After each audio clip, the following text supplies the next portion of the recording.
Welcome back in English class. बच्चों, आज की हमारी वर्कशीट 48 है पैराग्राफ राइटिंग पर। So let us start. Read the preamble of constitution of India. Bharat के संविधान को पढ़ो।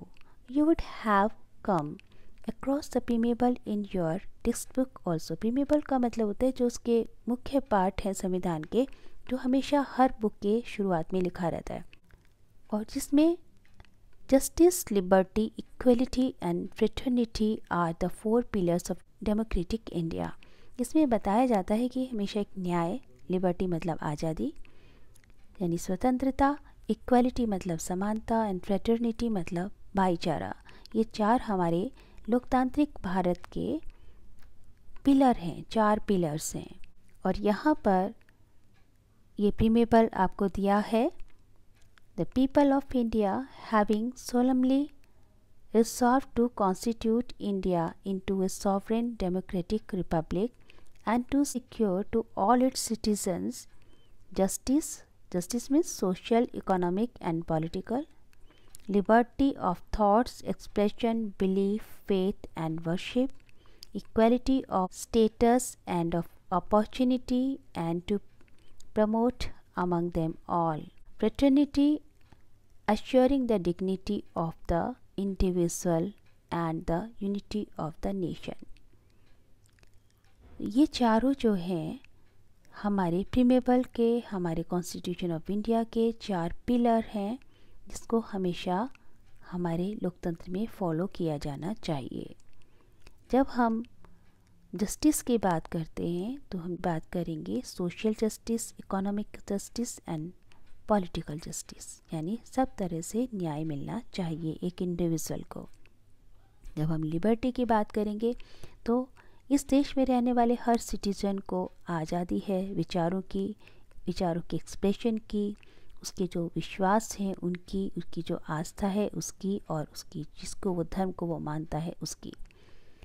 इक्वलिटी की जब हम बात करेंगे तो यहाँ पर ये इक्वलिटी होगी। Every citizen of India has the same opportunity, same status, और वो सबको एक जैसा मिलना चाहिए। फ्रेटर्निटी से मतलब होता है भाईचारा, ताकि सभी इंडिविजुअल्स जो हैं वो भाईचारे के साथ रहें और देश में जो यूनिटी है, एकता है जो है वो बनी रहे।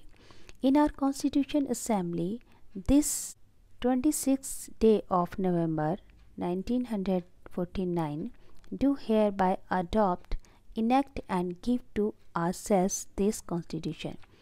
और हमारे कॉन्स्टिट्यूएंट असेंबली में उसमें 1949 में 26 नवंबर को ये जो कॉन्स्टिट्यूशन ऑफ इंडिया है अडॉप्ट किया गया और ये हमें ही दे दिया गया, हमें ही सौंप दिया गया। यानी ये जो भी बनाया गया था भारत के नागरिकों के लिए वो 26 नवंबर 1949 को भारत के नागरिकों को ही सौंप दिया गया। और इस पर सिग्नेचर हुए थे आर्टिस्ट ब्योहार राम मनोहर सिन्हा, और उनका जो संक्षिप्त नाम है वो है राम। सिलेक्ट, अब इन्होंने जब इन चार चीज़ों की हम बात करते हैं तो अब हमें क्या करना है, हमारे लिए टास्क क्या है, select any one of these four principle. इन चार प्रिंसिपल में से किसी एक को सिलेक्ट करें। Write a short paragraph in about 100 to 120 words based on what you understand as a student from the principle you select.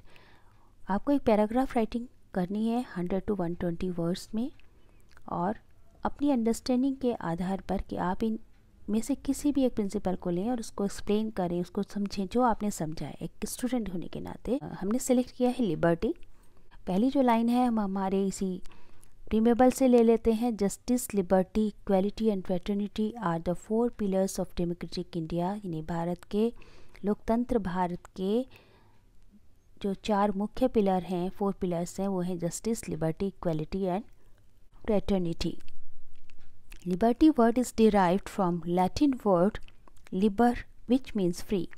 Liberty word जो है वो लैटिन के लिबर शब्द से बना है जिसका मतलब होता है आज़ादी या स्वतंत्रता।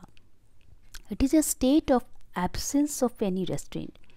ये एक वो अवस्था है जब किसी भी प्रकार की कोई रिस्ट्रेंट नहीं लगाए जाते, रिस्ट्रेंट का मतलब होता है रोक लगाना, प्रतिबंध लगाना। Constitution of India gives us the liberty of thoughts, expression, belief, faith and worship. ये अभी हमने देखा था शुरुआत में ही कि कॉन्स्टिट्यूशन ऑफ इंडिया जो है लिबर्टी के नाम पर हमें विचारों की आज़ादी, एक्सप्रेशन विचारों की अभिव्यक्ति की आज़ादी, हमारे बिलीफ जो हमारे विश्वास हैं, हमारी आस्था है, हमारी जो धर्म है उसकी आज़ादी देता है। एज ए स्टूडेंट, अब जब हम स्टूडेंट हैं तो स्टूडेंट के रूप में बात करते हैं। As a student we have the liberty to choose any stream. एक स्टूडेंट के होने के नाते हमें पूरी आज़ादी है कि हम कोई भी स्ट्रीम चुनें। Take admission in any institute, हम किसी भी इंस्टीट्यूट में एडमिशन ले सकते हैं। चूज़ एनी करियर और पार्टिसिपेट इन एनी कंपटीशन, हम कोई भी करियर चुन सकते हैं अपने लिए और किसी भी कंपटीशन में हम पार्टिसिपेट कर सकते हैं। But liberty does not mean the complete absence of restraint. लेकिन लिबर्टी का मतलब ये बिल्कुल नहीं होता कि हम पे कोई प्रतिबंध नहीं होता। Liberty for one should not cartel the liberty of other. किसी एक की आज़ादी किसी दूसरे की आज़ादी में बाधक नहीं बननी चाहिए, यानी एक के द्वारा किसी दूसरे की आज़ादी को हनन नहीं होना चाहिए। Freedom also has some limitations, क्योंकि स्वतंत्रता की भी अपनी कुछ सीमाएं हैं। So it is necessary to apply some restraint on all in order to ensure the liberty of all. इसलिए ज़रूरी है कि सभी के ऊपर कुछ ऐसे प्रतिबंध जरूर लगाए जाएं जिससे कि सबकी आज़ादी की सुरक्षा बनी रहे। Liberty can only be enjoyed, liberty तभी एंजॉय की जा सकती है when there is mutual respect and follow some basic rule of social behaviour. जब हम एक दूसरे की स्वतंत्रता की रेस्पेक्ट करें और कुछ बेसिक रूल्स को जो कि हमारे सामाजिक व्यवहार को निश्चित करते हैं उनका हम पालन करें। यहाँ पर मैं आपको एक कहानी बताती हूँ कि एक बार एक व्यक्ति जो था वो रोड पर चल रहा था और वो अपनी रोड पर चलते हुए अपनी छड़ी को घुमा रहा था चारों तरफ। तो उसके पीछे भी एक आदमी जा रहा था, तो बार बार जब वो छड़ी घुमाता था तो उसकी छड़ी पीछे वाले व्यक्ति को लग जाती थी। तो उस जो पीछे व्यक्ति चल रहा था उसने अपने आगे चलने वाले व्यक्ति को रोका और फिर टोका कि सर, आप इस तरह से रोड पर छड़ी नहीं घुमा सकते।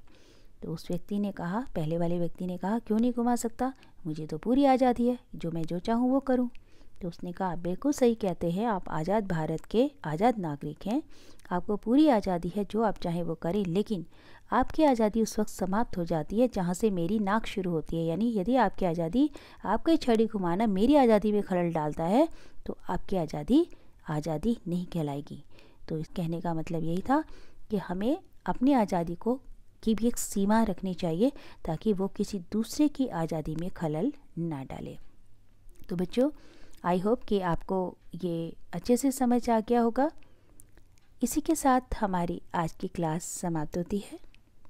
See you in the next class. Till then, stay home, stay safe. Thank you. Have a nice day.